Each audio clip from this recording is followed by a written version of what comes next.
ఈ అభిమాన ప్రేక్షకులకు స్వాగతం. నేను మీ నాగేంద్ర కుమార్. ఇప్పుడు మనతో పాటు స్టూడియోలోని గెస్ట్ చాలా ఇల్లస్ట్రియస్ గెస్ట్ కింద నేను చెప్పాలి. ఎందుకంటే తను తీసిన సినిమాలు యువతల మేము అప్పుడప్పుడు రాస్తుంటాం అవార్డులు రివార్డులు అని చెప్పి. ఆ రెండింటిని కూడా దోచుకున్న దర్శకులు చాలా తక్కువ మంది ఉంటారు. అండ్ ఆయన తీసిన కలర్ ఫోటో సినిమా కానీ ప్రొడ్యూస్ చేసింది, అలాగే బేబీ డైరెక్ట్ చేసిన సినిమా, ఈ 2 సినిమాలు కూడా అసలు ఎంత బ్రహ్మాండమైన సెన్సేషన్ క్రియేట్ చేసి, ఆ సినిమాల్ని ఎంతమంది వెనకాతల వాళ్ళు ఫాలో అయ్యారు, ఎంత పారాడైమ్ సెట్ చేసి ఆ 2 సినిమాలు. ఇప్పుడు తన సినిమా తన సొంతంగా నిర్మించి, కథ సమర్పించి, స్క్రీన్ ప్లే సెట్ చేసి, ఒక ఇప్పటికే బ్రహ్మాండమైన వైబింగ్, ఎక్కడ ఆ పాటలు మణిశర్మ గారు చేసిన పాటలు కానీ, ఆ ట్రైలరు అవి క్రియేట్ చేసిన ఒక వైబ్ కానీ, వైబ్రేషన్ కానీ చాలా బ్రహ్మాండంగా ఉన్నాయి. టాప్ లెవెల్లో ఉన్నాయన్నమాట. ఇంకా ఇంత చెప్పాక నేను ఆయన పేరు చెప్పడం కేవలం కస్టమర్ సేక్ చెప్తాను. డైరెక్టర్ సాయి రాజేష్, ఇప్పుడు నిర్మాత సాయి రాజేష్గా ఇప్పుడు ఈ ఇంటర్వ్యూ కోసం వచ్చినందుకు మీ అందరి తరఫున నేను ఆయనకు పర్సనల్గా థ్యాంక్స్ చెప్తున్నాను. And also on behalf of you I welcome him to this programme. Namaste Sai Rajesh garu. Namaste sir. Namaste. కానీ మీరు ఫస్ట్ ఆఫ్ ఆల్ చాలా థ్యాంక్స్ అండి. ఎందుకంటే మీకు ఫీల్ అయి నువ్వు ఇబ్బందిగా ఉంది మీరు పోనీ నువ్వు నీకు నాకున్న చనువు అనుబంధం అన్నీ పురస్కరించుకుని నువ్వు ఇలాంటి చాలా థిక్ షెడ్యూల్లో 24వ తారీఖు రిలీజ్ పెట్టుకుని ఎంత హడావిడి ఉంటుందో నాకు తెలుసు. అలాంటి దాంట్లో కూడా టైం వెచ్చించి స్టూడియోకి వచ్చి ఇంటర్వ్యూకి ఇచ్చినందుకు ఫస్ట్ ఆఫ్ ఆల్ మా వ్యూవర్స్ అందరి తరఫున నా తరఫున నీకు నేను థ్యాంక్స్ చెప్తున్నా రాజేష్. Thank you sir. అంటే నాకు బేబీ టైంలో మీరు ఇచ్చిన మోరల్ సపోర్ట్ కానీ, మీరు చేసి పెట్టిన ప్రమోషన్ కానీ, ఎవ్రీథింగ్ నాకు చాలా గ్రాటిట్యూడ్ ఉంటుంది మీ మీద. అందుకే యూజువల్లీ నేను రిలీజ్ ముందు కానీ తర్వాత కానీ చాలా తక్కువ ఇంటర్వ్యూస్ ఇస్తాను. అసలు వీటిలో అయితే ప్రమోషన్ దాంట్లో కూర్చోను. కానీ మీరు నాకు ఇంటర్వ్యూ కావాలి అన్నాక ఇంకా పరిగెత్తుకొని 5.1లో కూర్చోని ఉన్నాము. సరే అట్లీస్ట్ ఈ ఇంటర్వ్యూ అన్నా ఇచ్చేసి వెంటనే పనిలోకి వెళ్ళిపోతాం. Great great. This is a great honour to our profession, personally and professionally also. Thank you so much. ఎందుకంటే బేబీ సినిమా నేను ఇప్పటికీ దాని తాలూకు వైబ్రేషన్ నా మనసులో ఉంటుంది. ఆ సినిమా ఎంత గొప్ప స్క్రీన్ ప్లే, ఎంత గొప్ప కంటెంట్ని అంత జాగ్రత్తగా ఏదో పల్లకి ఎక్కించి తీసుకెళ్ళిన ఒక పెళ్లి కూతుర్ని ఎంత సజావుగా నాజుగ్గా తీసుకెళ్తారో, ఆ కథని అంత గొప్పగా అసలు అలా వెళ్తుంటే ఏదో మనుషులు మారాలి సినిమాలోని కొన్ని సీన్లు చూస్తే భయం వేస్తుంది మనకి. అలాగా సినిమా భయం వేసింది. ఆ ఆడపిల్ల జీవితం ఏమైపోతుందో ఈ ఈ సిటీ సివిలైజేషన్లో ఈ ట్రెండ్స్లో పడి అని చాలా చాలా గొప్పగా హ్యాండిల్ చేసావు రాజేష్. నిజంగా thank you. That will stay there forever in the hearts of everybody was in that. And more importantly ఒక 100 crore క్లబ్లోకి తీసుకెళ్ళి ఆ సినిమాని చేర్చడం, జనం అంతలాగా నెత్తికెత్తుకుని సినిమాని బ్రహ్మరథం పట్టి, ఎవరు ఇదేదో ఇంకో రకమైన సినిమా 100 కోట్లు కాదు, అది ఎంత బాధాతప్తమైన సినిమా అది. దాన్ని అంత బాగా హ్యాండిల్ చేసినందుకు నేను వన్స్ అగైన్ ఒక జర్నలిస్ట్గా నీకు నేను అభినందనలు తెలియజేస్తున్నాను. అంత విజయం సాధించినందుకు శుభాకాంక్షలు మరోసారి చెప్తున్నా. Thank you sir. ఇప్పుడు ఇక్కడ నువ్వు మళ్ళీ ఇదేదో అలాగే గుండెలు పిండేసే సినిమావే, నువ్వు ఇలాంటి కథలేం రాస్తావా? అంటే ఇలాంటి కథలే రాస్తావా అని కాదు సార్. నాకు బేసిక్గా నేను రిస్క్ తీసుకునే అంటే ఫైనాన్షియల్గా రిస్క్ తీసుకునే నేచర్ తక్కువ సార్. మామూలుగా తెలుసు మీకు సినిమా ఇండస్ట్రీలో ఎలా ఉంటుందంటే, ప్రొడ్యూసర్లు ఒక 10 బ్లాక్ బస్టర్లు తీసిన ప్రొడ్యూసర్లు కూడా సడన్గా ఒక ఫ్లాప్ వస్తే ఇంటికి వెళ్ళిపోతారు. సో నాకు ఆ భయం ఎక్కువ యాక్చువల్లీ. ప్రొడ్యూసర్గా నేను ఇప్పుడు 3 సినిమా, ఇది నా 4వ సినిమా. సో నా రిస్క్ టేకింగ్ కెపాసిటీ ఫైనాన్షియల్లీ చాలా తక్కువ ఉంటుంది. అవును. సో ఏ కథకి థియేటర్కి జనం వస్తారు అనేది, ఇప్పుడు నేను ఒక ఫ్యామిలీ స్టోరీ తీసుకొని దాని మీద ఒక 20 కోట్లు 30 కోట్లు డబ్బులు పెట్టి ఆ రిస్క్ తీసుకునే ధైర్యం లేదు నాకు. సో పైగా జనాలు చాలా చూజీ అయిపోయారు. కరెక్ట్. ఎలాంటి సినిమాలకు వస్తారు? మ్యూజిక్ బాగున్న సినిమాలకు వస్తారు, లేదా షాక్ వాల్యూ ఉన్న సినిమాలకు వస్తారు, ఇంటెన్స్ సినిమాలకు వస్తున్నారు. టికెట్లు తెగటం అనేది. అవును. సో దానికి సేఫ్, అన్నిటికంటే సేఫ్ బెట్ లవ్ స్టోరీలు తీయటం. అందుకే కలర్ ఫోటో తీసినా, బేబీ తీసినా, ఇప్పుడు చెన్నై లవ్ స్టోరీ తీసినా మంచి మ్యూజిక్ ఉండి చాలా ఇంటెన్స్గా హార్డ్ హిట్టింగ్గా కంటెంట్ ఉన్నప్పుడు ఖచ్చితంగా నా డబ్బులు నాకు సేఫ్ అవుతాయి అనే థాట్ ప్రాసెస్లో పుడుతున్న కథలేవి. ఓకే. అవునులే, కమర్షియల్ వైబిలిటీ చూసుకోవాలి నేను. నిజంగా ఒకసారి జనం మళ్ళీ ఒక కలిసిందాం అలాంటి సినిమాలు, ఒక మంచి ఫ్యామిలీ ఓరియంటెడ్ సినిమాలకి కూడా, ఒక ఫీల్ గుడ్ సినిమాలకు కూడా మంచి నంబర్లు, స్టార్స్ లేకుండా నేను చెప్పేది, వితౌట్ స్టార్స్ ఆ మంచి నంబర్లు వస్తున్నాయి అన్నప్పుడు నేను కూడా ఆ లవ్ స్టోరీస్ నుంచి పక్కకు వచ్చి అవి కూడా ఆలోచించడం మొదలెడతాను అంతే. As of now love stories మంచిగా వర్క్ అవుతున్నాయి నాకు. నేను పెట్టిన డబ్బులకి నాకు రిటర్న్స్ రావటం కానీ అంత సింపుల్ కమర్షియల్ థాట్ ప్రాసెస్ అంతే సార్, అంతే. అంటే ఇప్పుడు చెన్నై లవ్ స్టోరీకి సంబంధించినంత వరకు కమర్షియల్ యాంగిల్ ఇదండి అని సినిమాలో చెప్పడానికి ట్రైలర్ అంతా కూడా చాలా ఫీల్ గుడ్ ఉన్నది. అండ్ పాటలు కానీ, కిరణ్ అబ్బవరం కానీ, గౌరీ కానీ, వాళ్ళ కాంబినేషన్స్, ఆ డైలాగులు అన్నీ చాలా బాగున్నాయి. బట్ చాలా ఏదో ఒక పోయిటరీ లాగా ఉన్నది. దాంట్లో కమర్షియల్ అపీల్ ఎట్లా మీరు డ్రైవ్ చేశారు? ఇప్పుడు మెయిన్ ప్రాబ్లం చెన్నై లవ్ స్టోరీతో ప్రాబ్లం ఏమొస్తుందంటే సార్, నేను పర్సనల్గా బిలీవ్ చేసేది చాలా విషయాల్లో బేబీ కంటే కూడా ఇది చాలా అహెడ్ ఉంటుంది సార్ సినిమా. ఓకే. చాలా ఎస్పెషల్లీ ఫ్యామిలీస్కి, లేడీస్కి ఇది చాలా చాలా ఇష్టపడే ఒక సినిమా అవుతుంది. కానీ అది ఇప్పుడు ఎందుకు ప్రమోషన్లో అది ప్రొజెక్ట్ కావట్లేదు అంటే, ట్రైలర్లో కానీ గ్లిమ్స్లో కానీ కొన్ని షాక్ వాల్యూస్ ఉన్నాయి సినిమాలు. కథ రాసుకునేటప్పుడే నాకు తెలిసింది. బేసిక్గా నేను ఇన్ని రోజులు కూడా మీడియా కానీ ట్విట్టర్లో కానీ ఇంత లాగకుండా రివీల్ చేయకుండా ఉందంటే నిజంగా నేను ఒక రకంగా లక్కీ అనుకోవాలి. సో ఆ పాయింట్స్, ఎగ్జైటింగ్ పాయింట్స్ ఏమీ చూపించకుండా ట్రైలర్ కట్ చేయాల్సి వచ్చింది. అదే ట్రైలర్ కట్ చేయని చేతులు ఎత్తేసానని చెప్పి నేను చేతులు ఎత్తేస్తాను. అందుకని నేను ఓన్లీ బ్యాక్గ్రౌండ్ స్కోర్ తప్ప ఈ బ్యాక్గ్రౌండ్ స్కోర్ స్టార్టింగ్ పోర్షన్ చాప ఇవన్నీ ఆ ఒక పోర్షన్ తప్ప మిగతా అంతా ప్రొడ్యూసర్స్ కూర్చొని, డైరెక్టర్ కూర్చొని చేసింది.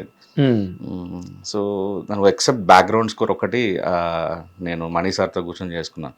నా ప్రాబ్లం ఏది ఆ షాక్ ఎలిమెంట్స్ ఏది చూపించినా కూడా సినిమా ఫస్ట్ హాఫ్ అంతా చాలా ఒక రకంగా కనిపిస్తుంది, సెకండ్ హాఫ్ అంతా ఒక రకంగా కనిపిస్తుంది. So just waiting. ఇట్లా ఇది క్లాస్ సినిమాగా, చాలా పోయిట్రీ సినిమాగా అనిపిస్తున్నట్టు మీకు అనిపించవచ్చు, కానీ like very very very very intense shocking film. అవునా? అదే నేను ఇప్పుడు పోయిట్రీ అని మాత్రమే అనగలను, ఎందుకంటే నువ్వు అన్ని దాచేసావు దాంట్లోని. ఏమి అక్కడ you did not spill the beans anywhere కదా. మాకు కనిపించినంత వరకు అది పోయిట్రీ లాగా ఉంది. రేపు థియేటర్లోకి వెళ్ళాక మళ్ళీ షాక్లు ఇచ్చావు అనుకో నువ్వు. నీ కథలన్నీ షాక్ ట్రీట్మెంట్ ఇస్తాయి జనాలకి. అంటే చాలా హై, నేను మన ఇండియన్ సినిమాలో అన్నట్టు ఒక ఇంటర్వెల్ పాయింట్ నమ్ముతాను. క్లైమాక్స్ కానీ take off, interval, mid point, climax అనేది అవి ముందు రాసుకొని తర్వాత మధ్యలో ఏ హై మూమెంట్స్ పడతాయి దాని చుట్టూ అల్లుకుంటూ వస్తాను సార్, డాట్స్ కనెక్ట్ చేసుకుంటూ వెళ్తాను. సో బేబీ కూడా అలా జరిగింది. అందుకే మీకు ఇంటర్వెల్ ప్రాపర్ ఒక ఇంటర్ హై ఉంటుంది, క్లైమాక్స్ ఉంటుంది, ఆ మధ్యలో ఇంకేమి హైస్ వేయగలం, సో దానికి దీనికి ఎలా లింక్ పెట్టగలం, ఇది కైండ్ ఆఫ్ ఇలా రాసుకుంటాను. ఇది కొత్త విధానం ఇన్ జనరల్గా కదా. యా, కొత్త విధానం ఏం లేదు అనుకుంటా. నాకు తెలిసి హైస్కి అలవాటు పడిన డైరెక్టర్లు అందరూ ఇట్లానే రాసుకుంటారు అనుకుంటాను సార్. యాక్చువల్లీ కథ చెప్పడం కంటే కూడా థియేట్రికల్ మూమెంట్స్ ఇవ్వాలి అనుకున్న వాళ్ళు కొంతమంది ఈ ఫార్ములా ఫాలో అవుతారు. అంటే మాస్ సినిమా అంటే which is witnessed by N number of people, అదే మాస్ సినిమా. ఎక్కువ ఎంతమంది చూస్తారో అది mass cinema. Sankarabharanam was mass film, mass hit. So ఇప్పుడు మీరు థియేట్రికల్ అపీల్ ఎలా వస్తుంది, థియేట్రికల్ హై ఎలా వస్తుంది అని చూసుకున్నప్పుడే మీకు masses get drawn to the auditoriums కదా. అవును సార్. దీనికి నాకు కొబ్బరి మట్ట నాకు చాలా ఇన్స్పిరేషన్ సార్. అంటే నాకు హృదయకాలం తీసినప్పుడు విపరీతంగా ట్రోలింగ్ జరిగేది నా మీద. సో కొబ్బరి మంట తీస్తున్నప్పుడు కూడా అదే జరిగేది అనమాట. అంటే పరువు తీస్తున్నాడు, తెలుగు సినిమా పరువు తీస్తున్నాడు, బయట అసలు మన తెలుగు సినిమాలు అంటే ఇలానే ఉంటాయి అనుకుంటున్నారు, ఇలా కొబ్బరి మంట. నేను రాజమండ్రిలో ఆ సక్సెస్ మీట్కి వెళ్ళినప్పుడు అక్కడ జనాలు అరుపులు సంపోని చూసి షట్టిప్పేసి గెంతులేయటాలు, ఒక్కొక్క మాట పేలుతున్నప్పుడు, అరే నేను మణికొండలో కూర్చొని పేపర్ మీద రాసిందే కదా ఇది. సో పేపర్ మీద రాసింది రాజమండ్రిలో ఆ ప్రొఫెషన్ మన సంబంధం లేని కొంతమంది ఇంతమంది ఆనందం, ఇంత కేరింతలు కొట్టడం, ఇంత హై ఇస్తున్నారనేది నాకు అది అస్సలు ఊహించలేక అంటే ట్రోల్స్ వదిలేసేసి ఒక థియేటర్లో జనాలకి ఒక హై మూమెంట్ ఏదైతే ఉందో అది ఇవ్వు చాలు నీ లైఫ్ లాంగ్. ట్రోల్స్ ఏవైనా పర్లేదు, ట్రోల్స్ అవన్నీ అసలు పట్టించుకోకు. రాసేటప్పుడు ఎస్పెషల్లీ బ్రెయిన్లో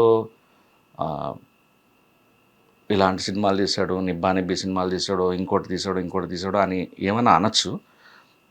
దాన్ని నేను పర్సనల్గా హర్ట్ అవ్వచ్చు, కానీ నేను నమ్మిన సినిమా దాంట్లో నేను స్ట్రాంగ్. అక్కడ నేను ట్రోల్స్ని ఇన్ఫ్లుయెన్స్ చేయను, ట్రోల్స్కి ఇన్ఫ్లుయెన్స్ అవ్వను. కానీ నువ్వు నమ్మి రాసిన కథని జనాలు, దట్స్ ఎ ట్రూత్, నువ్వు రాసింది ప్రూవ్ అయింది అక్కడ. Then people are responding to that కదా. బట్ ఈ ట్రోల్స్ అన్నవి మిడిల్ ఆర్డర్లో క్రియేట్ అవుతున్న ఒక ఫస్ ట్రోలింగ్ అన్నది కదా. అది నువ్వు ఎట్లా మెంటల్గా హ్యాండిల్ చేసావు Rajesh? Basically most of the negativity అంతా ట్విట్టర్లో ఉంటుంది సార్ యాక్చువల్లీ. సో అంటే నేను కూడా ఒక రకంగా నా చిన్న టీన్స్లో ఆ ఫ్యాన్ వార్స్ ఇవి చూసాం కదా. పొద్దున్న లేచిన తర్వాత మనకి ఎట్లా ఉంటుందంటే,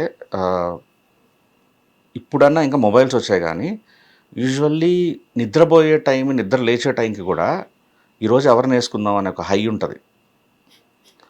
ఈరోజు ఎవరిని లాగాలి, ఎవరిని కెలకాలి, ఎవరి మీద పంచ్ చేస్తే ఎక్కువ షేర్లు పడతాయి, ఎవరిని రీట్వీట్లు పడతాయి. సో అప్పట్లో డిస్కషన్ బోర్డ్స్ ఉండేవి యాక్చువల్లీ. సో ఈ హైస్కి అలవాటు పడిపోతాం మనం బాగా. జనాలు ఇప్పుడు మనకి ఎట్లాగైతే టికెట్లు దిగాలి, పంచు రాయాలి అని ఎలా ఉంటుందో, ట్రోలింగ్ చేసే ఈ బ్యాచ్కి కూడా ఆ హై చాలా ఉంటుంది అనమాట. ఒక మాట అని, ఒక మాట అంటే అప్రిసియేషన్ కింద వస్తే ఆ హై చాలా ఉంటుంది. సో అది నాకు బేబీ తర్వాత చాలా గట్టిగా ఇన్ఫ్లుయెన్స్ అయింది. అంటే నేను ఏం చెప్పినా, నేను నిజాయితీగా వచ్చి చెప్పినా కూడా వీడు ఫేక్ చేస్తున్నాడని చెప్పటం, వీడు కావాలని చేస్తున్నాడని చెప్పటం. ఆబ్వియస్లీ మనం ఒక మాట ఎక్కడో ఒక దగ్గర స్లిప్ అవుతాము, ఒక దగ్గర కంటిన్యూటీ చూసుకోము, ఏదో జరుగుతుంది. సో ఇవన్నీ చూసినప్పుడు నాకు ఒక హీరో ఫోన్ చేసి, బెటర్ నువ్వు ఇంత సెన్సిటివ్గా ఉన్నప్పుడు ట్విట్టర్ నీకు కరెక్ట్ కాదు, బయటకు వచ్చేసి నువ్వు సినిమా ఎంజాయ్ చేయలేకపోతున్నావు, నీ సినిమా సక్సెస్ ఎంజాయ్ చేయలేకపోతున్నావు. అది దాదాపు అప్పటికి ఆ టైంకి ఒక 70 కోట్లు 60 కోట్లు ఎంతో కలెక్షన్స్లో దుమ్ము తులుపుతోంది యాక్చువల్లీ. నువ్వు ఎవరిని రెస్పెక్ట్ చేస్తున్నావు? ఆడియన్స్ని రెస్పెక్ట్ చేయనట్టే కదా. నువ్వు వాటికి ఆన్సర్లు ఇచ్చుకుంటా వెళ్తుంటే నువ్వు నిజంగా నిన్ను నమ్మి ఇష్టపడే ఆడియన్స్కి రెస్పెక్ట్ ఇవ్వనట్టే. కరెక్ట్. నీకు ధైర్యం లేదు ఫస్ట్. అంటే నీకు ఆ నెగటివిటీ తీసుకునే ధైర్యం లేనప్పుడు జస్ట్ లైక్ దూరంగా ఉండు అన్నాడు. నాకు చాలా కరెక్ట్గా చెప్పారనిపించింది. దెన్ ఆ రోజు ట్విట్టర్లోంచి బయటకు వచ్చేసాను. కొద్దిగా ఏమో మరి అంటే ఏజ్తో పాటు మెచ్యూరిటీ వచ్చినట్టుందేమో, ఇంతకు ముందంత కోపం రావట్లే. కోపం వచ్చేదా నీకు? చాలా. అవునా? ఏం చేసేవాడు కోపం వచ్చి? వెనక పడేవాడిని యాక్చువల్లీ, అడ్రస్లు పట్టుకునేవాడిని.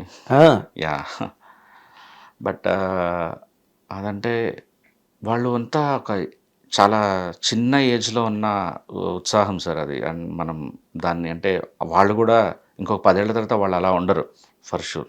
కరెక్ట్.